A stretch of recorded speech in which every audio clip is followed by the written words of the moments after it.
Hello, good afternoon. This is Prairie Trains, home of Bedstead Junction, my humble model railway. Now, today we're going to be having a look at this newly received locomotive. It came by post this morning, and I think we're on the 17th of August now, and on a Sunday. And we're going to open this up together. Okay, take a look at what's involved. Now, I always like to do a complete unboxing because it gives you an idea about what the experience is of receiving something from a particular supplier, and we'll go through that later on as well. And I've had this locomotive on pre-order for a little while now, and I think as soon as it became available it was posted to me from the seller, and it's here with us.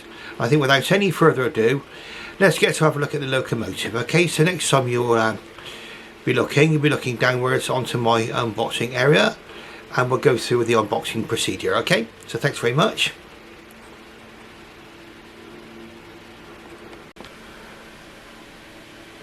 Now please excuse the sound of the fan in the background.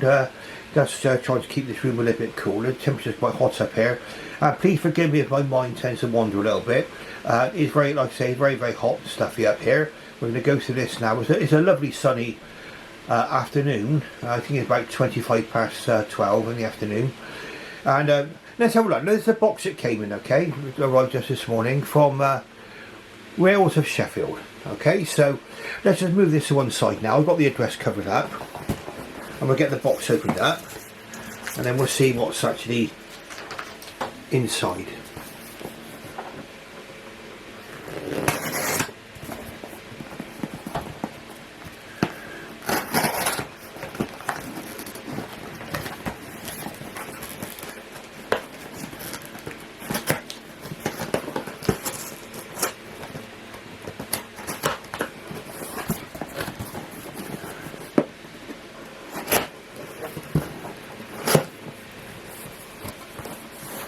Right, so here we are, what's in here now. Various leaflets and Rails to Sheffield. Well, that's nice. That's a nice bit of information there.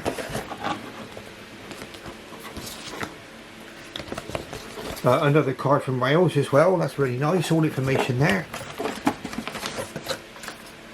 And there's the invoice as well. I won't show the invoice because that's got my address on it. Now, I paid £147 for this particular locomotive. We'll just put that information to one side, and it's come with, wrapped up in this paper here, and here we are. Rapido Trains UK, GWR 44XX262T. Rapido Trains. Now this is my first ever locomotive from Rapido Trains, so it'll be very interesting to see what we get. Now, I've got one to one side. Let's lift the lid, because a lot of you will be saying now, well, we want to see what's it all about. Let's see the model. Okay, let's have a look. So it's GWR 44XX Great Western Green, number 4400. So it's DC/silent. So I'm guessing that means that we've got a locomotive that's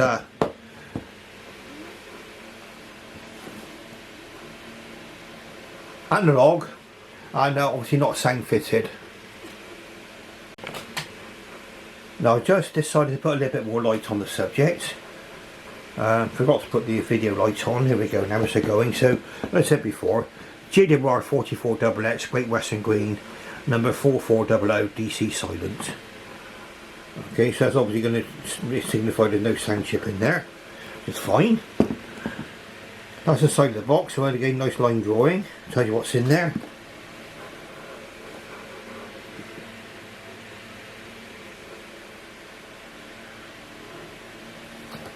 And let's lift the lid on the box, shall we? Oh, there we go. Very excited about this. So let's put that to one side just for a moment. Now we get a nice little owner's manual there. That's quite nicely presented. remove the switch. It tells you how to unbox the model, various things like that, and detailing accessories. That's on the first 2 pages there. You can see that okay.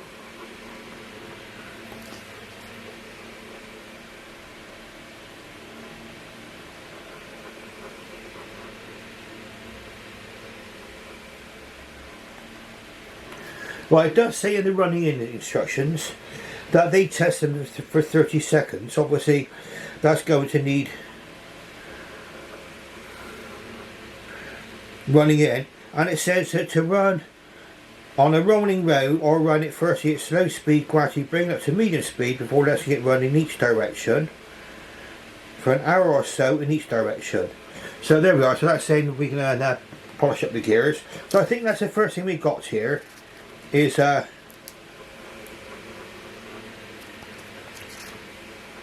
unboxing.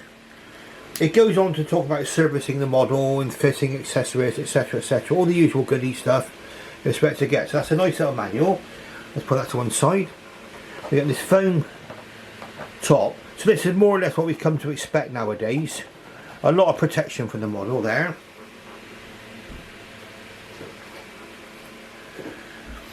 And we get the model here into a block of ice packaging. Now we're getting very, very close to seeing this model in all its glory. Now that's quite tight in there, so go carefully removing that from there. I'm guessing it's the usual procedure. Outer sleeve, various detail parts in there. Okay, so we'll have a look at that in due course. Oh, now it's getting exciting. Now I can see that copper cap chimney. Every Great Western enthusiast is going to love. Let's see how we get this box open. So that comes open there. A little bit of plastic protection over the top by the look of it, so let's see if that comes out. I think the model can lift out. And then we've got the model almost in all its glory now. So what we'll do is we'll do a little bit of preparation first of all and unpacking. Now what's the first impressions? A fair bit of weight in the model. Now I'm going to put everything I can back together in the box so I don't lose anything, so we'll quickly do that. I'll be back in a few moments, and we'll get some. I'm gonna go through and get some more initial impressions.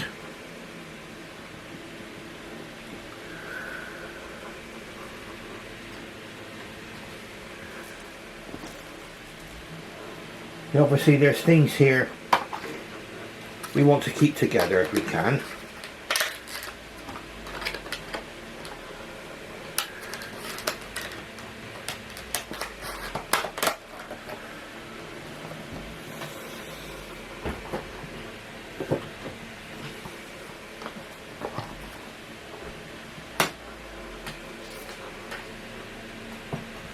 Well, so let's, oh sorry, I jogged the tripod then. Let's take a look now. So, looking from above on the model, lighting's not the best. Now I don't think any bits fell off of it, which is always a promising start. Looks very, very well detailed. We'll have a closer look at it on the Lazy Susan. It's in Great Western green livery.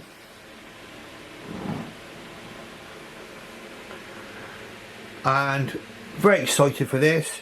We're going to have a quick look in a moment and we'll see what this is like on the track, and we'll do a running test. Right, very excited for this now. My first Rapido model is on the tracks and ready to roll, so let's see what happens. Right, so we'll go forward and we'll go backwards. Now I don't know if you can see it through the window up here, but immediately I can tell there's a firebox glow, and it's literally lighting up the cab. Very, very, very nice indeed. Oh yeah, I'm loving that. It's quite red in colour.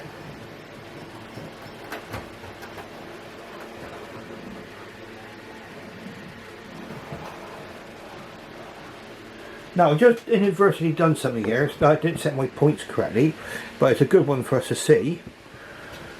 I've just been over my most difficult junction.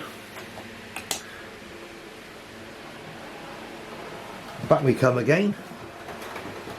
Handle that quite well. Now bear in mind, what I would say is that if a locomotive can go over this junction with relative ease, it's probably capable of going over anything.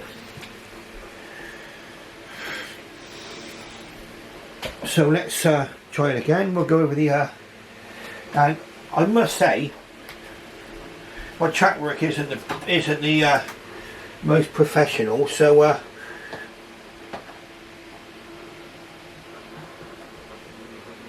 I say if something can go over all of this track work here, it's probably good for anything. So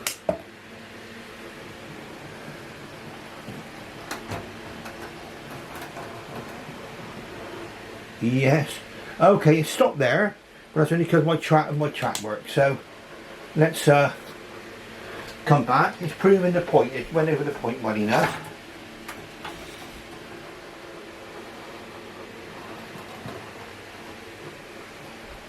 We'll just give my track a wiggle. I'll come back to you and just we'll do that again. Right, so just if you ever get any trouble with your track where trains aren't running over point work and everything else, check the continuity of the track is the first thing. Let's give it a go.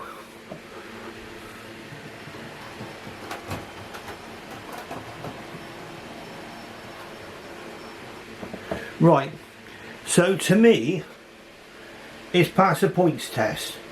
Okay, that's going over a right hand point followed by a left hand point into my little passenger station there. The firebox glow's moving quite well, is glowing up quite nicely. Very red, it's a very red glow. I don't think it's meant to be like that. Maybe it changes on DCC. Now, something which I would ask for your advice on, it looks to me as if the vent at the top of the cab, and we'll go to that in a minute, looks like that's fixed in one position. I'm not going to try to force that, but it looks like it's been fixed into the open position.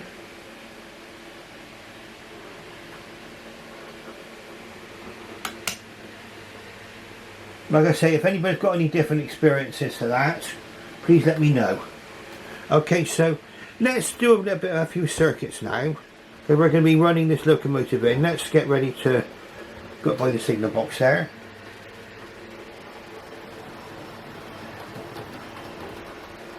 First impressions, okay, while we're waiting for it to come round. Very smooth running, see it appears to be. I'm running this on DC, of course, analog. Some of you with DCC will have a different experience. Now, first impressions then, very favourable, okay.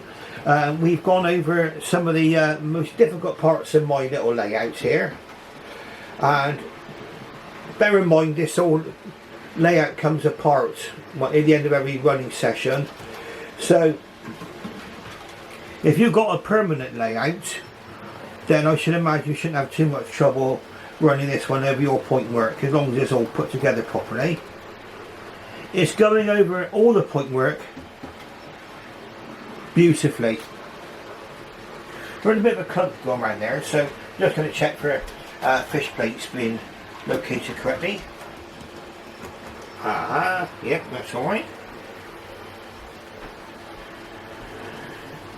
Very nice. Okay, my first model from Rapido. Now I didn't see anything that struck me immediately when I put it in the box that there was any defects with the locomotive. Nothing's fallen off, nothing's broken.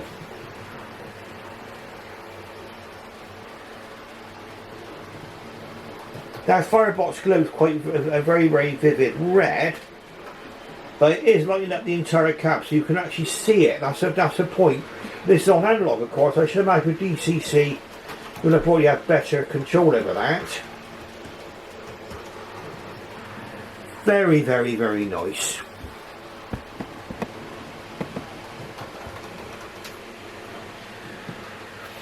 Now, we're going to have a closer look at her on the Lazy Susan. And obviously what we're looking for is condition wise, everything else. There's a bit of a wobble going over one of the points, so we're just going to slow her right down. Let's have a quick look and just see. Probably my point work. Let's take a look.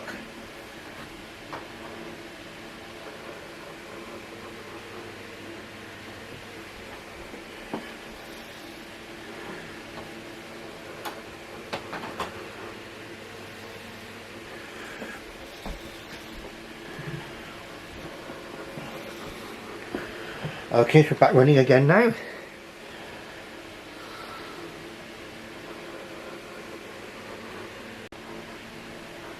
Right, so let's get back underway again. My track work, well, it was just a little bit of a problem with one of the fish plates not located correctly. Oh, and now that's perfect. Yeah, it was just giving a bit of a hop and a skip and a jump over that point. And it was where the track work was, the actual fish plates weren't located correctly. So now we're running absolutely smoothly. Let's just watch it go over that point now. This is really nice, really, really, really nice. Okay, we're going to go into the station as a last points test.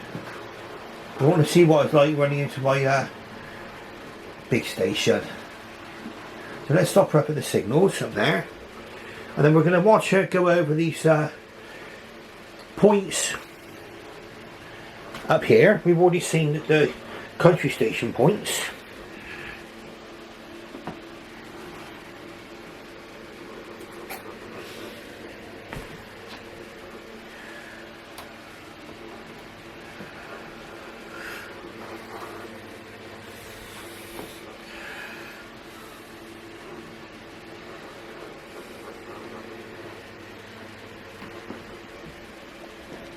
Right,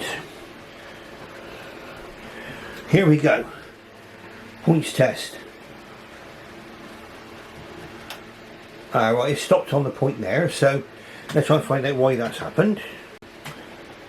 Right, now I'm going to put in a little mention to someone's little channel, and that's AD Pullen, a brilliant channel which you should look at, AD Pullen. Okay, now he had a problem where his locomotive, and I'll talk about it now,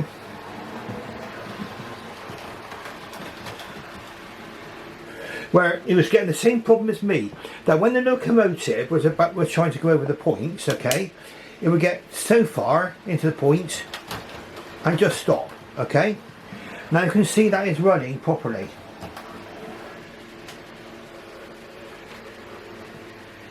Now we're just going to have a little bit of adjustment of some track work again. Bear with me.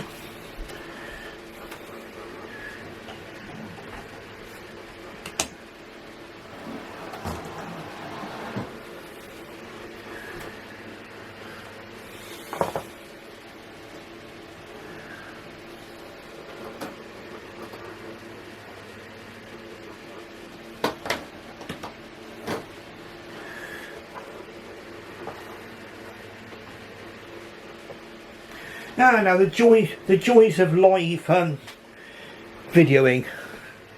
The joys of live video. Now you can see it runs perfectly well over there now, okay? Now the problem wasn't at the point, okay? Wasn't at the point. The problem was over here. Over here, I'll go.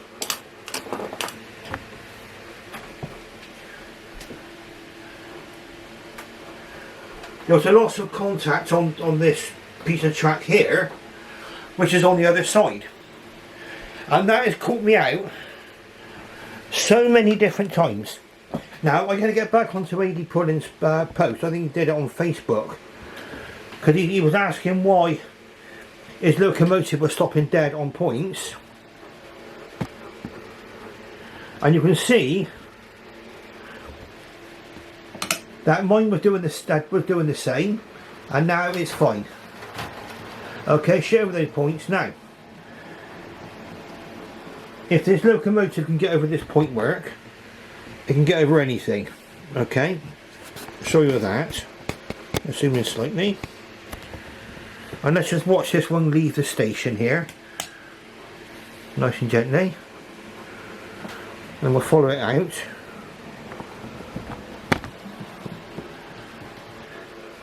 Okay, we stopped there. I think that's just why I didn't have the controller up high enough. So we'll give her a go. All the joys of live videoing. Yeah, me, I chicken out a little bit with the controller. Sometimes you get this with a point. There's nothing wrong with it electrically or anything else. It's just where you've not got the controller up high enough. So let's have a look. We're in reverse again. And over we go. There we go. So it's over there easily peasy lemon squeezy.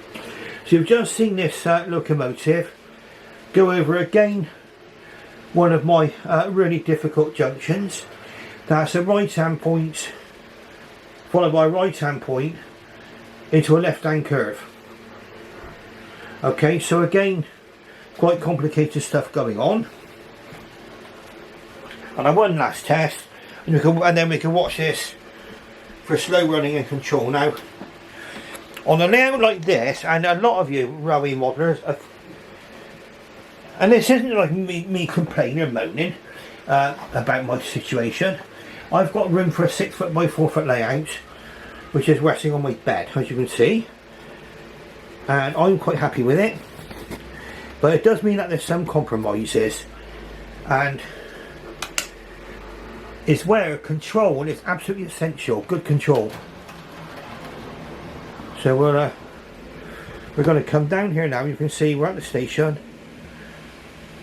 You can see now.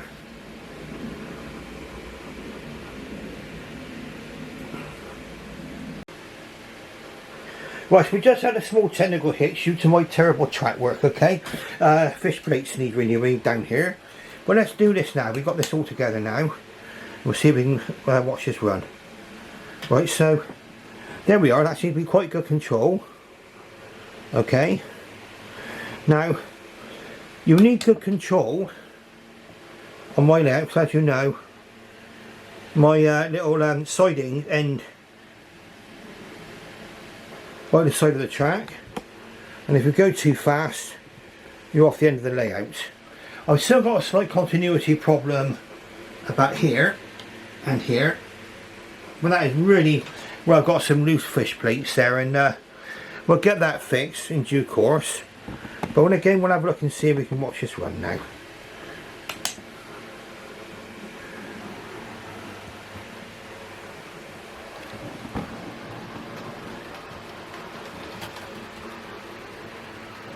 Okay, right, so dodgy track work aside,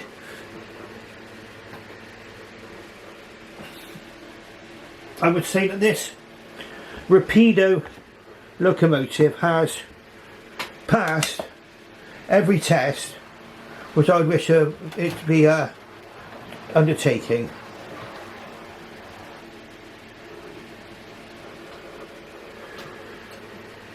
Okay, so this is one last demonstration of this locomotive, just to show that it's not the locomotive that was the problem, it's my track work that was the problem. Okay, so over we go now, perfect, no stuttering, no stumbling there, that is perfect. Yeah,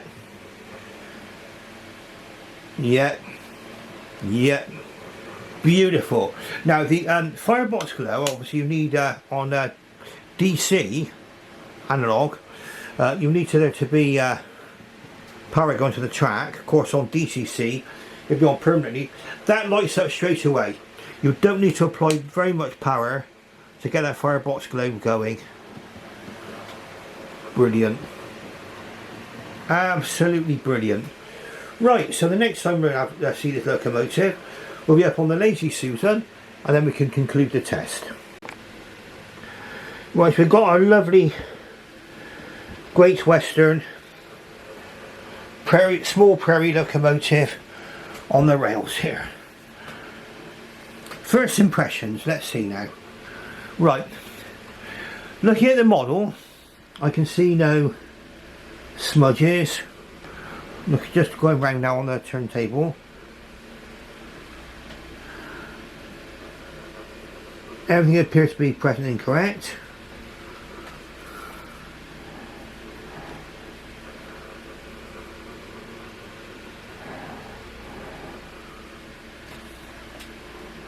Right, so we can clearly see here the two 6-2 wheel arrangements. So 2 leading wheels, 6 driving wheels, 2 trailing wheels under the cab. And these were intended for branch lines. Now these must have been the earlier models, and we'll go through this on another point, because we're going to compare the small Prairies, because I have a model by Bachmann, and we're going to be comparing the two models in another video. Now here we got the squared off tanks here, which shows that's the earlier model. Okay, now open up the box on the unboxing part of the video, which I did. There were no bits in the box, okay, nothing rattling around inside. Everything appears to be present and correct and intact. Now something which we're going to have difficulty in seeing because of its configuration, because it's just because of the locomotive, the way that it's designed, is the cab detail. I'm just looking to see if I can find my torch, and then we can have a look and see inside for the cab detail. Bear with me just a moment, we'll be right there.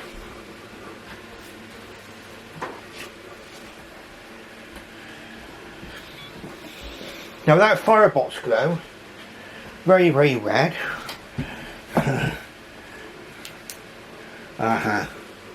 Right, stacks of cab detail in there. I don't know if I can get a camera in there. I may have to do that another time. Well, that is beautiful, the detail inside of there. Yeah, absolutely lovely.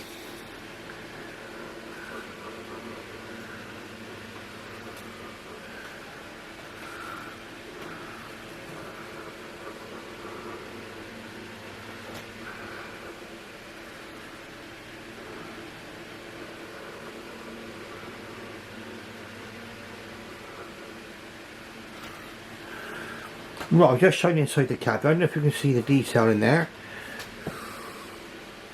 Right, catch the detail there. Let's zoom right in. You can see the detail just about inside of there now, hopefully. But that is beautiful cab detail in there. So, the livery. Very nice livery in my opinion. Great Western, that's authentic for its time. 4400. The running gear looks nicely done.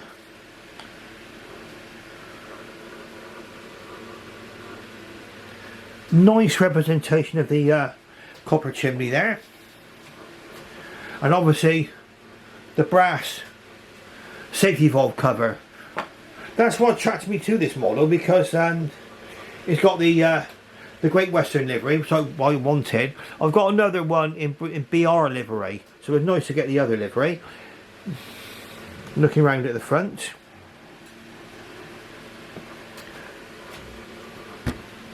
lots of nice detail there. The number 4400 on the buffer beam there. You've got the front vacuum pipe. That's can be added at a later date. The smoke box dart, if you can see that, but that's all intact nicely. Yeah, everything's there. Nice handrails on there. And obviously, a lot of you will be wanting to know. Oh yes, oh yes. We'll do a bit more sprung buffer action. For those of you who are into your sprung buffers, I'm sure some of you are going to get a great do a satisfaction from seeing that. And on the rear of the locomotive as well, sprung buffers on the rear.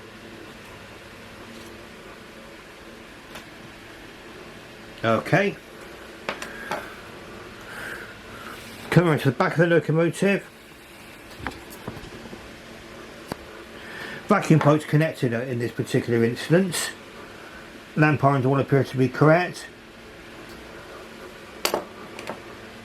We'll just do the hand of the Giants. The coal load looks quite nicely there, nicely done. Nice sparkly coal load, I like that. I like a nice sparkly coal load. And then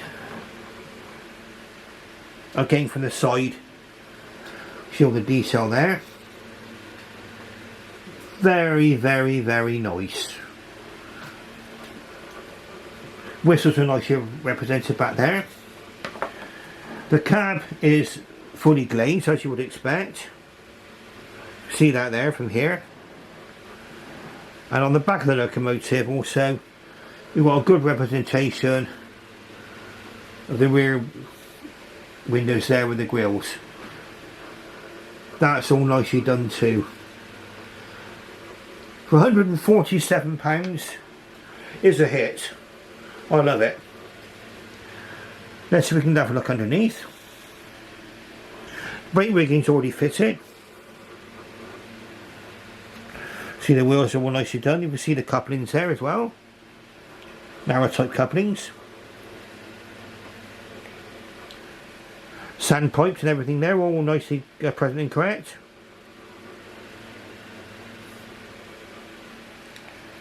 So that's giving you a bit of a close-up view of the lovely small Prairie from Rapido. It feels nice and weighty. And on my experience, can I recommend one of these models? I would say, well, give her a good run, but on the base of my first impressions, yes, definitely.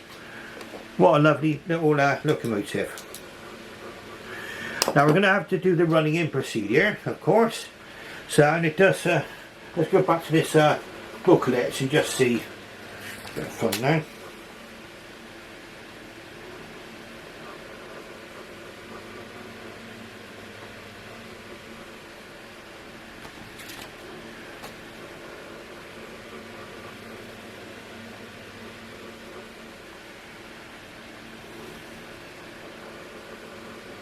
Right, it says an hour in each direction at moderate speed. So the next thing you'll see is this locomotive going round the track. Is there anything else I've forgotten? Please ask in the comments. The view from above, obviously. Very, very, very nice. You'll see that vent is in the open position there. Okay, and I think that's permanent. Okay, is that a problem for me? No, I think that's a delicate part there. I mean, it's nice to have it, but on some of the models I have seen, it seems a little bit delicate, and you sort of like, I'd like to leave it all in one position anyway, so I'm quite happy with that. Let's go back onto the track then.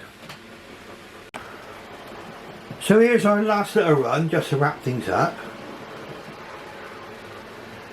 On first impressions, very, very nice runner. I've got my control on about a 40.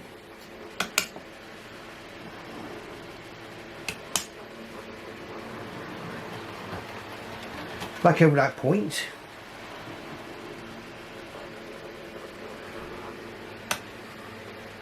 And then we're going to go quick change of points and we'll be back on the main line again.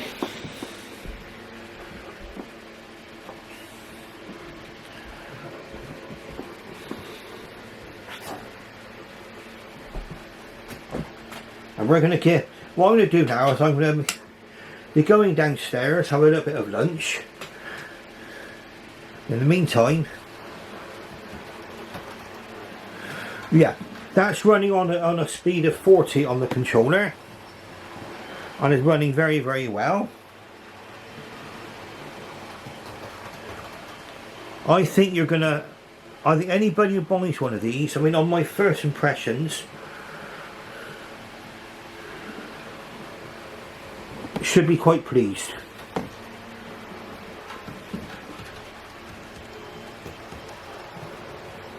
Am I glad I pulled the trigger on this deal? Yes, brilliant, absolutely superb. Absolutely superb. Right, so we're going to do our running in then. Now if you like what you see, please press the like button. It does help my channel. And subscribe. And ring that bell. You've got the bell symbol you can ring. And I usually set mine for all people's content.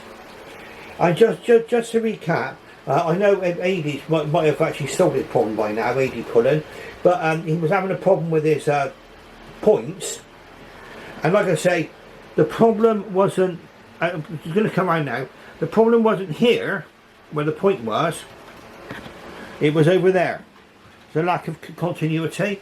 I think what happens is you end up with a partial loop.